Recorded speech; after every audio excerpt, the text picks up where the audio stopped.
This week, the battle lines got clearer. President Trump launches a bold new wave of tariffs up to 25% on key imports, sending a clear message to China, Mexico, and anyone else betting against the American industry. While the left screams about inflation, supporters are calling this what it is: economic warfare for national survival.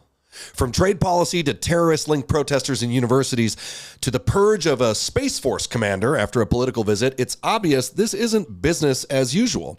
This is a nation being reshaped in real time. On today's show, we're breaking down the top headlines, the deeper worldview battles beneath them, and why now more than ever, we need a generation of truth tellers, culture warriors, and giant slayers. This is episode 53 of Defining Truth. Let's get into it.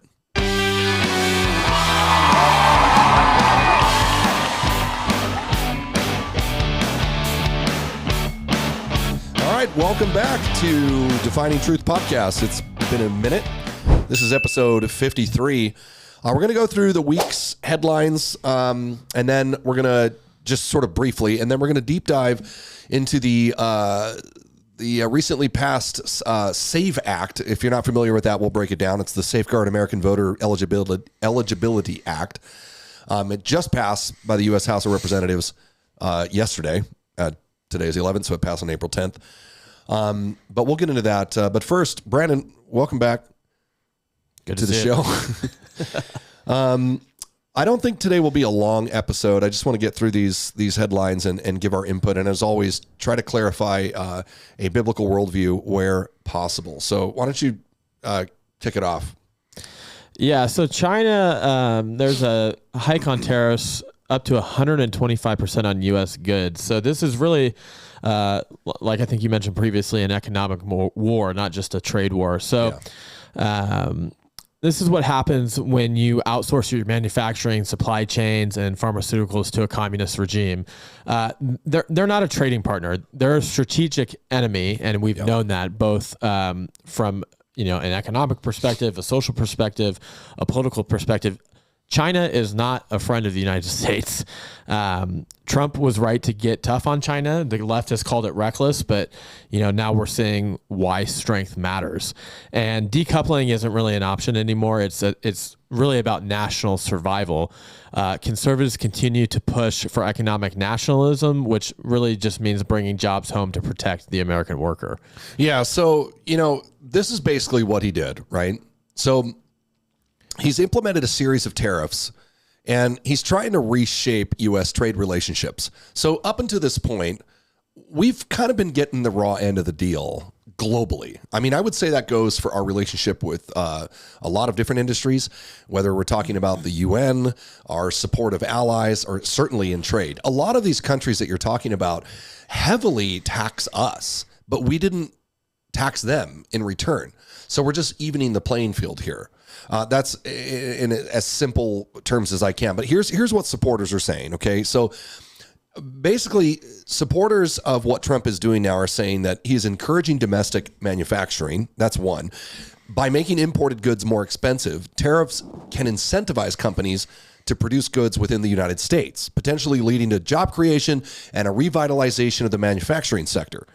The second thing is protecting national security. So tariffs on specific imports like cars, auto parts, they're seen as measures to safeguard industries critical to national security, which ensures that the U.S. maintains essential production capabilities. Quick example of this, think about like DJI drones, right? Owned by China, mapping out the U.S. and military installations and neighborhoods and infrastructure. And, there's a lot of issues there in today's age of technology. Bringing it home helps protect national security, protect the homeland. The third point is, and this is what he's really big on, is addressing the trade imbalances.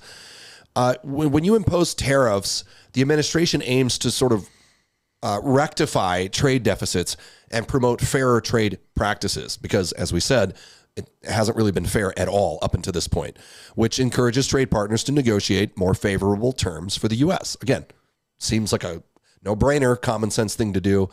Of course, these policies sparked debate and led to market fluctuations. Proponents believe that in the long term, they will in fact contribute to a stronger and more self-reliant U.S. economy. So for Americans out there, we would say, just hold your horses, hold on to what you got. In a trade war, there's always some ups and downs, but in the long run, this is most likely what's best for America, and I think economists agree on that. What it does do in angering the opposition here domestically is it goes against this the globalist approach of redistribution of wealth and equity, et cetera, which has been proven to be disastrous for national identity and the strength of a nation. And we see this in Europe. We see this really across the world. So again, it's kind of, to put it in layman's terms, we've been getting the raw end of the deal for many, many, many years. And now we're just making sure that things are fair and equal. That being said, it's incredible to see the response and how angry people are about what literally they've been doing to us for decades. But I think we just need to hold on. It's going to turn out great in the end. Yeah, I think a lot of the upset over this whole tariff thing is coming from people who just don't like Trump. If this was Joe Biden Absolutely. Or a Democrat, suggesting these initiatives, I think that they would probably be all for it. The reality is the United States did not have an income tax until the 20th century, which was not that long ago, by the way. Before that, it was all based, the country's revenue was based on tariffs from goods being imported in the United States. I don't know a single person who likes being taxed on their income or taxed at all. But I think that if Trump does restructure the federal income tax, whether he abolishes it completely or restructures it in some way, that's a trade-off I'm willing to make, because you're guaranteed to get taxed every paycheck. You don't have to buy a car or, some fancy foreign good every paycheck. Now you have to buy food. So if you have to pay a little bit more for bananas or something else that might be, imported into the United States. But really you have to look, without getting angry about what Trump is saying, like what is that trade-off? Are you going to save 22 to 26% on taxes? And that means you have to spend 10% more on bananas. And I don't know how accurate those numbers are. I mean, I know what the tax brackets are, but I don't know what those numbers are. I'm not an economist, but I'm just looking at it from a practical standpoint. When you're speaking to somebody who's angry about these tariffs, it's like, okay, but what's the trade-off? It's like I said, you are going to get taxed on your income every paycheck. You might, if maybe you don't buy bananas, maybe you buy blueberries instead that are made in California or grown in California. Yeah. People get angry about stuff like that, but it's like, I mean, if I never have to eat a banana again, like, is it going to kill me? Well, no. And I think a big part of, especially from an American cultural perspective, a big part of our disdain for government is the waste, fraud, and abuse. Like we've recently seen, Doge has uncovered hundreds of millions of dollars in waste. And so it's not that like, there's two angles here with taxes. One is Americans, we don't like being taxed on everything to death. The other thing is, what are you doing with the tax money? Yeah, that's important to us. That's the important part. It's like, I don't mind paying taxes when I see the benefit.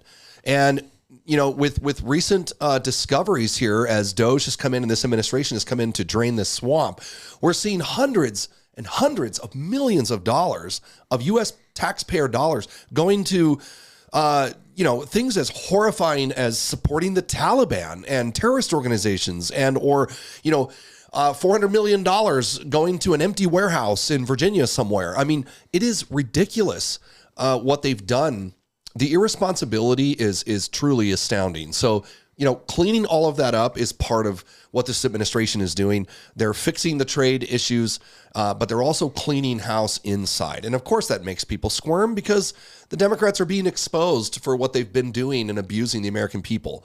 So I think it's great. Yeah, this country doesn't have a revenue problem, much like the state of California. It's not a revenue problem. It's a spending problem, and where those, like you said, where those things are going. So absolutely. Yeah, moving into the next topic. So we're going to talk again about Mahmoud Khalil. He appeared in immigration court. Just sort of the general angle of this topic is, we're not obligated to host extremists. People on the left are upset because, he was arrested for what they're calling free speech. He wasn't arrested for protesting. He was arrested because he had alleged ties to Hamas, which is a foreign terrorist group. That's not free speech. That's called an insider threat. 100%. If you're a guest in this country, or anybody who lives here, whether you're a guest or you were born here, you have to follow the laws and respect the nation in which you're living in. Or you have to go. Let's not forget that CARE, the Center for American Islamic Relations, was named an unindicted co-conspirator in the largest terror funding trial in United States history. And their defense of Khalil should concern every single American. Yeah, 100%. And the Supreme Court, as we recently learned, agrees with him on this. He had a huge victory recently with SCOTUS. Essentially, again, to put it in layman's terms, they approve of what he's doing. It's good to go. It's constitutional, which of course we knew that. At this point, we're seeing some pretty wild responses from the Democrats to what the administration is doing. They've actually really departed from even their own polling. I just read this week that I forget what the issue was exactly, but something that they are supporting that their own polls say the majority of Democrats disagree with, and they're just doing it anyways. I think you hit the nail on the head with they're running on the fuel of hatred right now. That's all that they have left. They just hate Donald Trump so much that they've left all common sense behind, all goodness, all sense of what's right for the country, and they're just trying to throw just one piece of nonsense after another. Fortunately, common sense thus far has prevailed, and we're just continuing. And this is a perfect example, right? Like, what politician in their right mind lines up to defend a Hamas supporter? This is a foreign terrorist organization, right? And yet that's what we see. We see mainstream big name Democrats on TV, defending terrorists, by the way, who are sworn by their own admission to destroy the West, to destroy America. Pretty wild, but this spiral of leftism that we're observing is pretty wild. Anyways, another headline you may have seen, we'll just brief over this, was a small plane crash in Boca Raton. That is just coming out today. It's just sad. It's a good reminder that life is fragile. It seems like lately, you notice, like in the news, I mean, there's plane crashes all the time, but there's been like a series of, or they're covering every time a plane crashes. What was the other one this week? Was the helicopter that fell into the Hudson? Did you see that? Yep. Stuff like this happens all the time. It being in, having a background in law enforcement, you'd be amazed to see how many bad accidents and things that we went to on a weekly basis. Like, it happens all the time. But in the West, we're pretty sheltered from, facing death and reality. We have life pretty good here in America. And it's interesting when the news cycle decides to start pumping out certain things over and over and over again, because it's not a reflection of reality. Is that happens all the time anyways. But when they choose to highlight it, it seems to shift people's perspective. It's really interesting. It's humbling, though. It's why we talk about eternity on this show, because the culture is obsessed with now, and God calls us to think eternally. 100% agree with that. So praying for those families. Brandon, what's the next one here about Space Force? Yeah, so the Space Force, there was a U.S. Space Force commander fired after Vice President Pence, I keep doing that on this show for some reason. I can't get Pence out of my head. Oh, yeah. Vice President Vance. I think it Vance and Pence. Anyways. Yeah, it's confusing. JD, we'll just call him JD, had a visit. We're seeing more and more military leadership removed for vague sort of loss of confidence charges. It's happening under this administration, and it's deeply political. The military is supposed to be the last apolitical institution in our nation, but now it's being infiltrated, or has been infiltrated over the last, decade, 2 decades or so, with this sort of progressive ideology that we're seeing just, infecting higher education, lower education, society as a whole, the media, our churches, etc. So, this is big, because if we lose trust in our armed forces, we really lose the last line of defense for truth, discipline, and national sovereignty. I mean, if it's sort of like if you can't trust your cops, your nurses, your firefighters, and the military, we've sort of lost our culture even in America in even one more way than some ways that we already have. So. Well, and we've talked about that before, the dangers of leftism creating insider threats. It's way more prevalent than people realize. There was another high-ranking member canned this week. Hold on, let me bring it up real quick. Who was it? Yeah, this lady, Navy Vice Admiral Shoshana Chatfield. She refused to put up the POTUS and SecDef pictures in the NATO HQ. And she held an all hands where she said, we'll wait them out for years. She's been relieved of duty.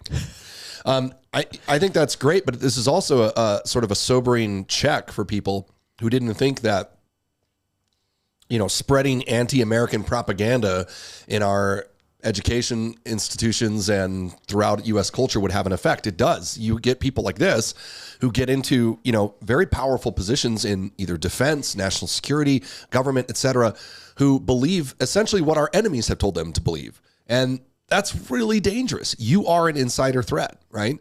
And our enemies, of course, are the ones laughing at us about this. They love it. The disinformation and psyops from America's opponents are prolific, and they've been effectual in that they've basically captured the Democratic Party, the Democrats, and have, what Stalin termed useful idiots. They've turned them into useful idiots where they just believe every piece of anti-American propaganda that comes across the board. And then they go out and they work for the intelligence community or the Department of Defense. And it's extremely dangerous.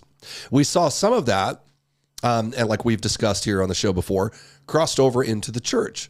Which is, I would say, even more dangerous, where you had churches across the United States, traditionally, the bastions of Western civilization, the defense of biblical worldview, et cetera, who began to accept the culture's perspective on, all of these hot topic issues, whether it was marriage or gender or even, the economy. And it was very, very dangerous, this lack of discernment that, we hope can be reversed. Last up on the weekly headlines is just that the consumer confidence falls for the fourth month straight. We saw this line here that says people aren't just broke, they're hopeless. I think that, again, we covered this a little bit on the top. Here's basically what happens, right? I mean, this goes down to like Keynesian or Keynesian economics and versus, traditional capitalism. I think the bottom line is the left thinks that you can print money without consequences. And this is what we've seen over the last, couple decades, where we just spend ourselves into death. And, everybody expects a free handout. And anytime there's suffering, the government wants to step in and just say, we'll cover you, we'll bail you out. Well, the truth is that doesn't align with reality. Real Americans are watching their savings die and their groceries double. I went to the store the other day. I couldn't find any eggs. This is why it's important to teach biblical stewardship and self-reliance. The government is not your provider. That's not what they're there for. Now, there's a biblical message there that applies to your family and your reliance on God alone. And there's a national message there, which is that Americans traditionally, we did not look to the government for sustainment. We looked to God. That is how our nation was founded. We believed in self-reliance, that the biblical concept of a laborer being worthy of his wages, rewarding irresponsibility, rewarding bad behavior, or excusing it only hurts you in the long run. And that really is what the left has come to adopt, this sort of concept that everything is someone else's fault. If you're in jail, it's because of what? A systemic problem in the system, or if you are in debt or are in a bad financial situation, it's because capitalists have kept you there. I mean, we've totally departed from the core values of America, which were you work hard and you earn what you get. That's the American dream. Now, of course, I wanted to dive in real quick, just because inflation was a topic of discussion with the tariffs as well.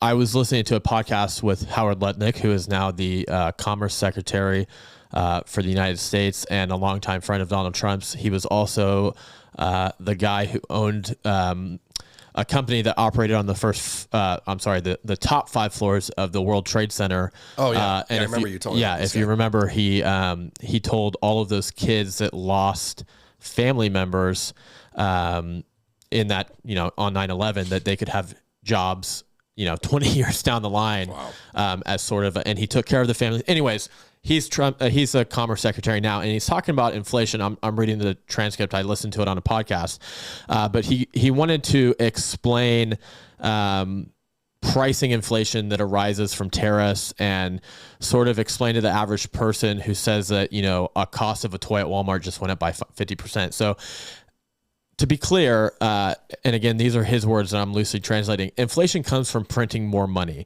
So he said, let's say the United States had $1 trillion, that's all they had. And you wanted to buy a bottle of water, and you buy that bottle of water. One came from America, and the other came from Fiji. And he says that, there's a tariff on the Fiji one, and that water is $1.25, and this water from America is $1. That's not inflation. That just means that one is more expensive than the other one, but you have a choice on which one you want to buy. So then he goes on and says, same thing with a toy. One toy might be more expensive than the other, but that's not inflation. What inflation is you snap your fingers and boom, you print another $1 trillion, right? Much like the left did during COVID. Now there's $2 trillion in the economy. Now this water costs $1.50, and that water is $1.25. Everything's more expensive because you pumped more money into the economy. And so, the point that you made is really inflation is taxation. You don't have a choice. Everything goes up. With tariffs, we're importing goods to try to, bring jobs back to America.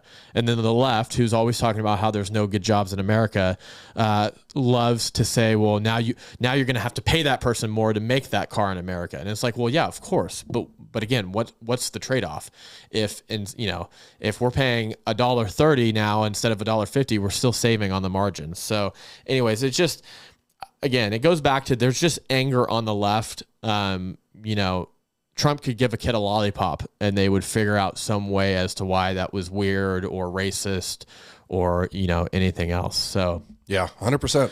Anyways, I would, encourage people to do their own research. It's not that complicated. It's really not. It's really not. I mean, one of the advantages of being, on the conservative side of issues is we have common sense and reality on our side. And that's hard. That's a hard pill to swallow. I think for a lot of people in America right now, they feel disillusioned.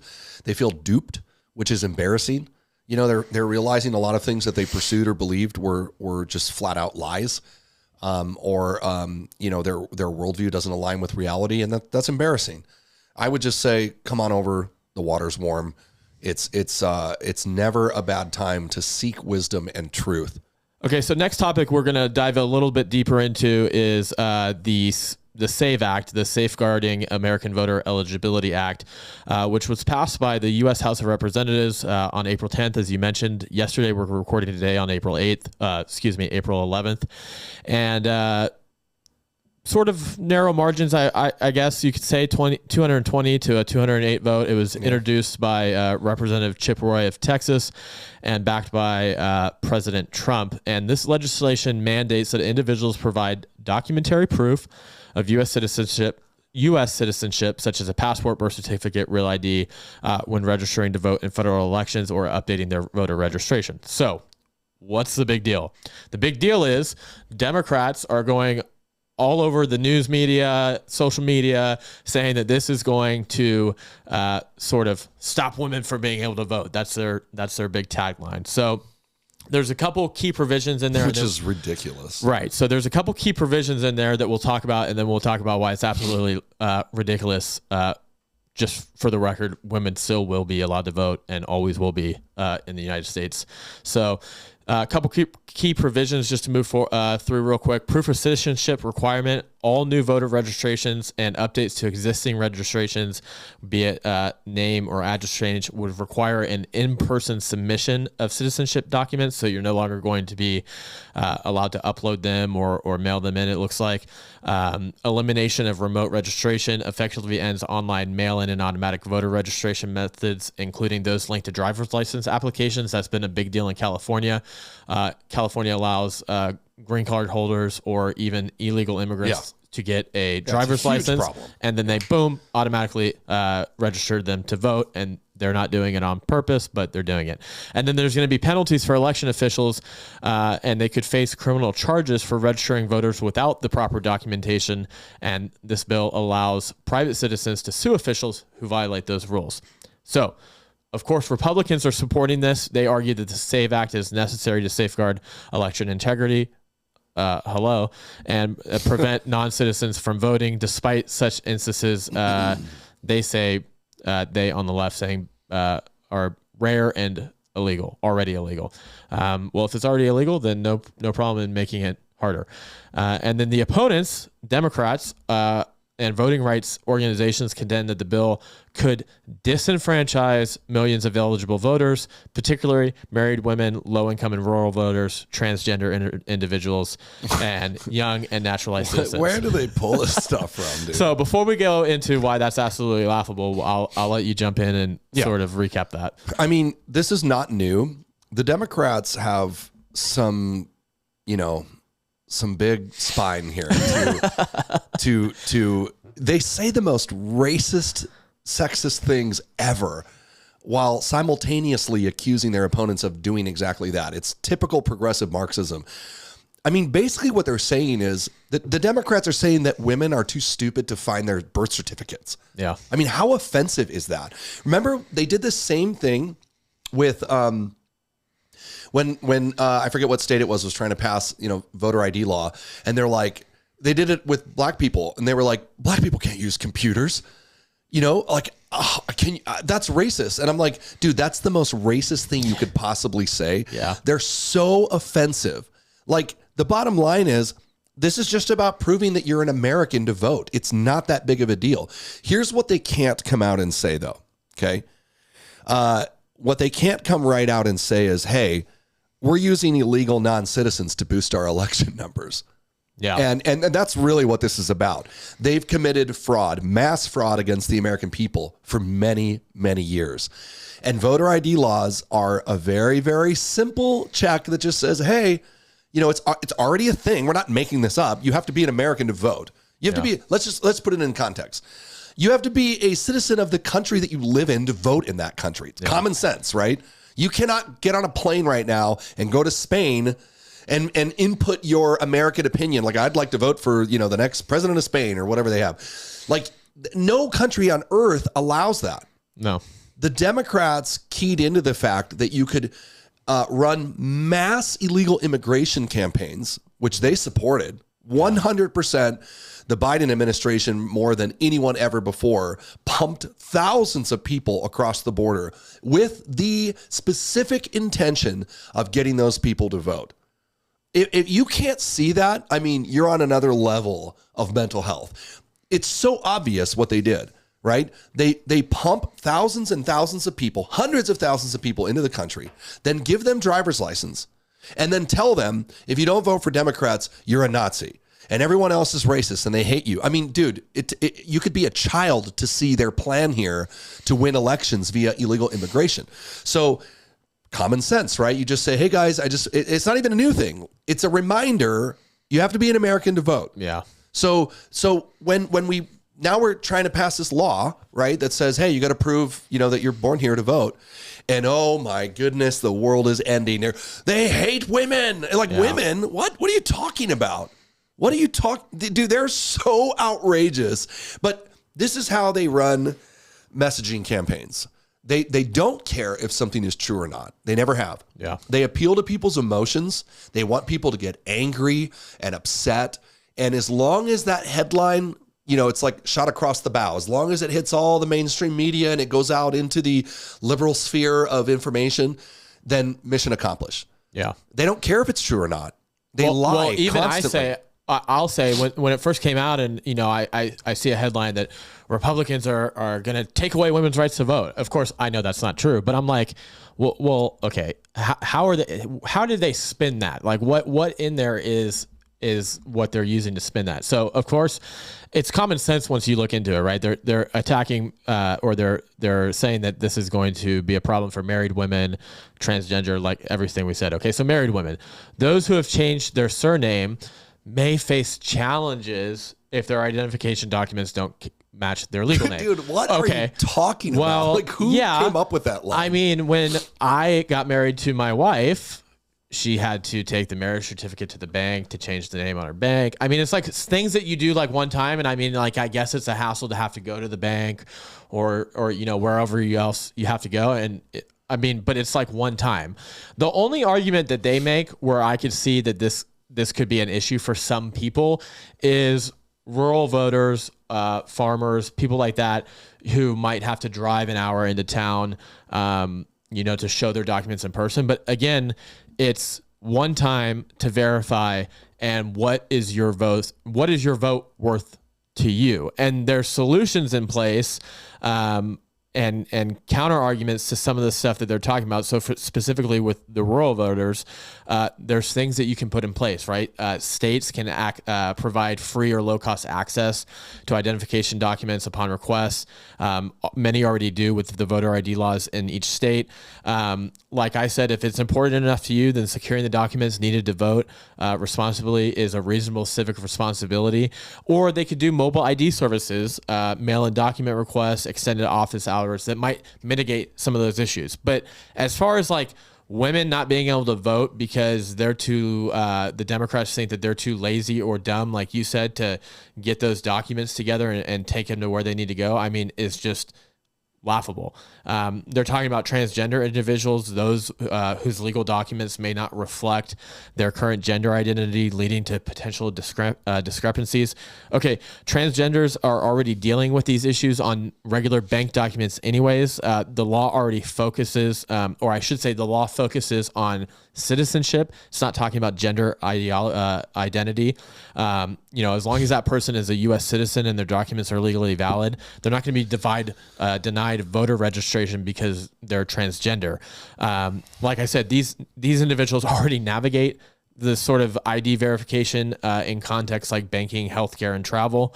We're not going to make voting an exception just because it's a hassle. If voting is important to you, I'll be the first in line to take my documents to the nearest voting registration. I already have. Yeah, I got the Federal Star or whatever it's called. The Real ID. Yeah, it's not that hard to show that you're an American. There are many organizations, institutions, and locations that you have to prove that you're a U.S. citizen. Right? Are we just going to call everything racist now? So if you want to get a passport, are you going to go protest outside the passport agency because you have to show that you're an American citizen? I mean, where does the lunacy stop with these people? Yeah, it's simple. This isn't about making it harder to vote. No. It's about making it harder to cheat. That's it. If you're 100%. A citizen, you're allowed to vote. But let's make sure that everyone who is voting has a legal right to be in that booth, because the integrity of our elections is more than the convenience of skipping a step. So that's exactly what it's about. Anytime someone tries to look, I mean, here's the truth is that the Democrats have been doing this for years. They've used mass illegal immigration to fluff their numbers in elections for years. And it's not a secret. Anytime someone tries to look into it, they call you racist. It's like, or now the new line is, oh, you hate women. It's like, dude, who believes this nonsense? No, the bottom line is, this administration is taking moves to remove a fraudulent method of winning elections. And that's the only reason the Democrats are upset about it. They know it. You know what I'm really curious to see? What's going to happen next time there's an election and these laws are in place? Let's just see. If it's not a big deal, if it's not true, my fellow socialist Americans, if it's not true and it's not a big deal, then why does it matter? Let's see what happens. My bet, you're going to see data from the next election, numbers are going to plummet in blue states. Yeah. And then the Democrats are going to say it's because we didn't let poor people and rural voters vote. Right. And then it's going to be that whole battle. So the reality is, it's not about suppressing the vote. It's about making sure that the people who are voting are allowed to vote. The key kicker in here for me is prosecuting election officials, because right now, even in conservative counties that I've worked, voter integrity stuff on, they're kind of just like, well, we didn't know about it, right? You show them that 40 people are registered at a dog park in Laguna Beach, which was a real thing that I saw in the data, and they're like, well, we just didn't know about it. Well, now the responsibility is on you, right? It's just like anybody on the street that commits a crime. It's not you don't get a get out of jail free ticket because you didn't know the law, right? That would be an excuse everybody use. Oh, I didn't know that you couldn't, murder somebody. Well, okay, that's not how it works. So them putting the responsibility on the elected official to make sure that those are cleaned up in the first place will clean up some of the, well, we just didn't know about it excuses. And that'll be really interesting to see how that goes moving forward. Yeah, I think it's like I said, they have quite the spine to put this forward in the manner that they are to oppose things that are so common sense, like protecting the border or reducing taxes or trying to reinforce the fact that you have to be an American to vote here. I mean, the Democrats, I guess, just don't care. I guess their base is so wildly zealous for their cause that they just don't care about the truth. At least it doesn't seem like it. I mean, let's not forget that, you need a birth certificate to get a passport when you're applying for a driver's license or state ID, when enlisting in the military, for a social security number application, naturalization or immigration process, not to mention marriage license, adoption procedures, divorce proceedings, establishing custody or parental rights, registering a child for school, applying for student financial aid like FAFSA, verifying age for school sports or programs.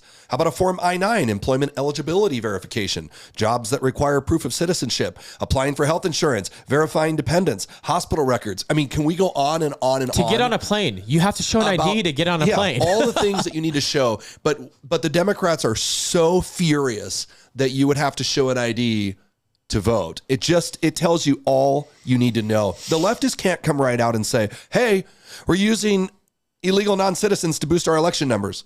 So they're never going to admit that openly. So what they're saying instead is Republicans are attacking women. Yeah.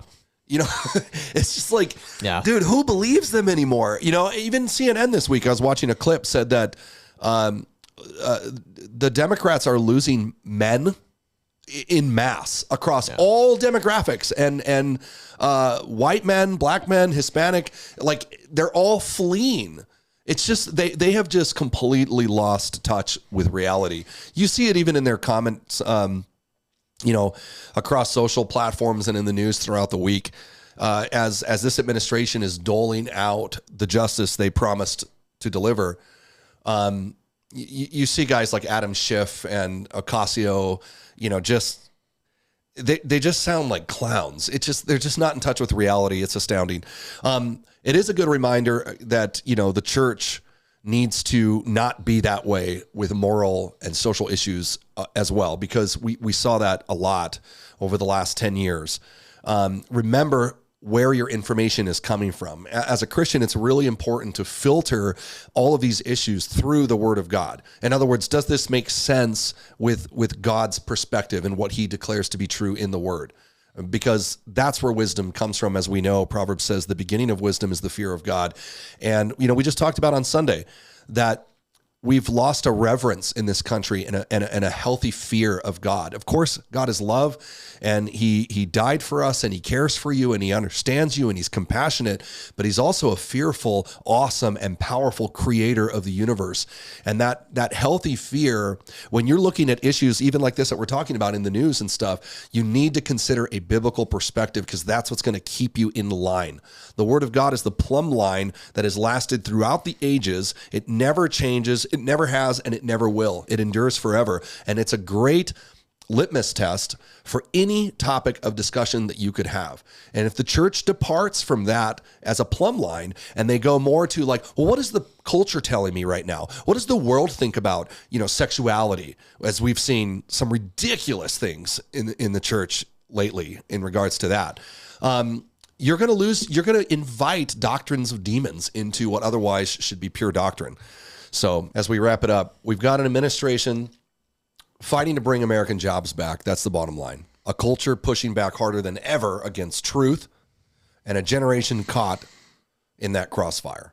So whether it's protests on campus or China's retaliation and tariffs or leadership being purged in armed forces, it's clear we're not just in a political moment, we're in a spiritual moment. And that's the key, is that none of this is going to get any better until America turns back to God.